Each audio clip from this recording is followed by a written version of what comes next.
33 ವರ್ಷಗಳ ನಂತರ ಅಪ್ಪನ ಬದಲು ಮಗನ ಸ್ಪರ್ಧೆ. ಸುನಿಲ್ ಬೋಸ್ಗೆ ಕಾಂಗ್ರೆಸ್ ಟಿಕೆಟ್.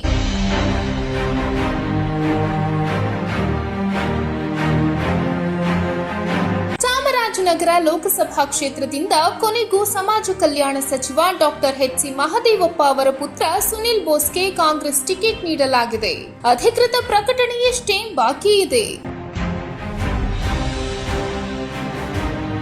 ಕಾಂಗ್ರೆಸ್ ಟಿಕೆಟ್ಗೆ ಕೊಳ್ಳೇಗಾಲ ಕ್ಷೇತ್ರದ ಮಾಜಿ ಶಾಸಕ ಜಿಎನ್ ನಂಜುಂಡಸ್ವಾಮಿ ಅವರು ಪ್ರಬಲ ಪೈಪೋಟಿ ಒಡ್ಡಿದ್ದರು. ನಂಜುಂಡಸ್ವಾಮಿ ಅವರು ಎಐಸಿಸಿ ಅಧ್ಯಕ್ಷ ಮಲ್ಲಿಕಾರ್ಜುನ ಖರ್ಗೆ ಅವರ ಕಟ್ಟ ಬೆಂಬಲಿಗರು. ಈ ಕ್ಷೇತ್ರದಿಂದ ಡಾಕ್ಟರ್ ಮಹದೇವಪ್ಪ ಅವರೇ ಕಣಕ್ಕಿಳಿಯಬೇಕು ಎಂಬುದು ಮುಖ್ಯಮಂತ್ರಿ ಸಿದ್ದರಾಮಯ್ಯ, ಕೆಪಿಸಿಸಿ ಅಧ್ಯಕ್ಷ ಹಾಗೂ ಡಿಸಿಎಂ ಡಿಕೆ ಶಿವಕುಮಾರ್ ಅವರ ಆಶಯವಾಗಿತ್ತು. ಇಲ್ಲದಿದ್ರೆ ಮಾಜಿ ಸಂಸದ ದಿವಂಗತ ಆರ್ ಧ್ರುವನಾರಾಯಣ್ ಅವರ ಪುತ್ರ ಹಾಲಿ ನಂಜನಗೂಡು ಶಾಸಕ ದರ್ಶನ್ ಅವರಿಗೆ ಟಿಕೆಟ್ ನೀಡುವ ಉದ್ದೇಶವಿತ್ತು. ಆದರೆ ದರ್ಶನ್ ಸ್ಪರ್ಧೆಗೆ ಆಸಕ್ತಿ ತೋರಲಿಲ್ಲ. ಇದಲ್ಲದೆ ರಾಜ್ಯದ 28 ಲೋಕಸಭಾ ಕ್ಷೇತ್ರಗಳ ಪೈಕಿ ಅರ್ಧದಷ್ಟು ಕಡೆ ಕಾಂಗ್ರೆಸ್ ಸಚಿವರು, ಶಾಸಕರ ಸಂಬಂಧಿಕರಿಗೆ ಟಿಕೆಟ್ ನೀಡಿದೆ. ಹೀಗಾಗಿ ಇಲ್ಲಿ ಕೂಡ ತಮ್ಮ ಪುತ್ರನಿಗೆ ಟಿಕೆಟ್ ನೀಡಬೇಕು ಎಂದು ಮಹದೇವಪ್ಪ ಪಟ್ಟು ಹಿಡಿದಿದ್ದರು. ಕೊನೆಗೆ ಸಫಲರಾಗಿದ್ದಾರೆ.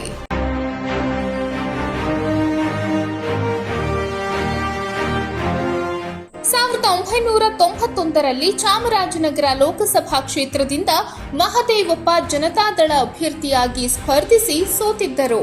ಇದೀಗ 33 ವರ್ಷಗಳ ನಂತರ ಅವರ ಪುತ್ರ ಅದೃಷ್ಟ ಪರೀಕ್ಷೆಗೆ ಮುಂದಾಗಿದ್ದಾರೆ.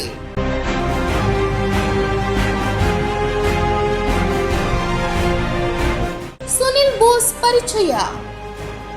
ಸಚಿವ ಡಾಕ್ಟರ್ ಎಚ್ ಮಹದೇವಪ್ಪ ಅವರ ಹಿರಿಯ ಪುತ್ರರಾದ ಸುನಿಲ್ ಬೋಸ್ ಮುಖ್ಯಮಂತ್ರಿ ಸಿದ್ದರಾಮಯ್ಯ ಅವರ ಹಿರಿಯ ಪುತ್ರ ರಾಕೇಶ್ ಅವರ ಪರಮಾಪ್ತ ಸ್ನೇಹಿತರು.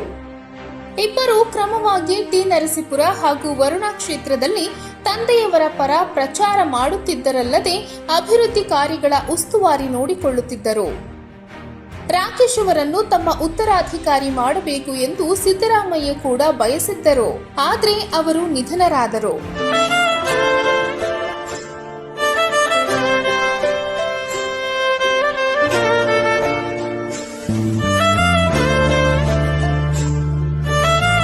ಹೀಗಾಗಿ ಕಿರಿಯ ಪುತ್ರ ಡಾಕ್ಟರ್ ಎಸ್ ಯತೀಂದ್ರ 2018ರಲ್ಲಿ ವರುಣಾ ಕ್ಷೇತ್ರದ ಶಾಸಕರಾದರು.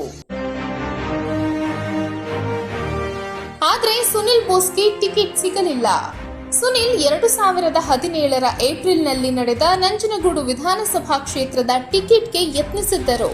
ಆದರೆ ಟಿಕೆಟ್ ಜೆಡಿಎಸ್ನಿಂದ ಬಂದ ಕಳಲೆ ಕೇಶವಮೂರ್ತಿಯವರ ಪಾಲಾಗಿತ್ತು. 2023ರ ಚುನಾವಣೆಯಲ್ಲಿ ಮಹದೇವಪ್ಪ ಅವರು ನಂಜನಗೂಡಿನಿಂದ ಟಿಕೆಟ್ ಬಯಸಿದ್ದರು. ಆದರೆ ಅಲ್ಲಿನ ನಂಜನಗೂಡಿನ ಟಿಕೆಟ್ ಆಕಾಂಕ್ಷಿ ಹಾಗೂ ಸಂಸದರಾಗಿದ್ದ ಆರ್ ಧ್ರುವನಾರಾಯಣ್ ನಿಧನರಾಗಿದ್ದರಿಂದ ಅವರ ಪುತ್ರ ದರ್ಶನ್ಗೆ ಟಿಕೆಟ್ ನೀಡಲಾಯಿತು.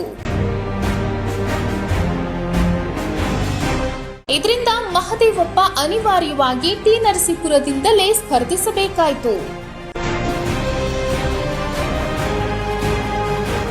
ಸುನಿಲ್ ಕ್ಷೇತ್ರವಿಲ್ಲದೆ ನಿರಾಶರಾಗಿದ್ದರು. ಕಳೆದ ವಿಧಾನಸಭಾ ಚುನಾವಣೆಯಲ್ಲಿ ರಾಜ್ಯದಲ್ಲಿ ಕಾಂಗ್ರೆಸ್ ಅಧಿಕಾರಕ್ಕೆ ಬಂದ ನಂತರ ಚಾಮರಾಜನಗರ ಲೋಕಸಭಾ ಕ್ಷೇತ್ರದಿಂದ ಕಣಕ್ಕಿಳಿಯಲು ಸುನಿಲ್ ಬೋಸ್ ಬಯಸಿದ್ದರು. ಕೆಲವರು ಅಡ್ಡಗಾಲು ಹಾಕಿದರೂ ಅಂತಿಮವಾಗಿ ಟಿಕೆಟ್ ಗಿಟ್ಟಿಸಿಕೊಂಡಿದ್ದಾರೆ. ಅಧಿಕೃತ ಘೋಷಣೆಯಷ್ಟೇ ಬಾಕಿ ಇದೆ.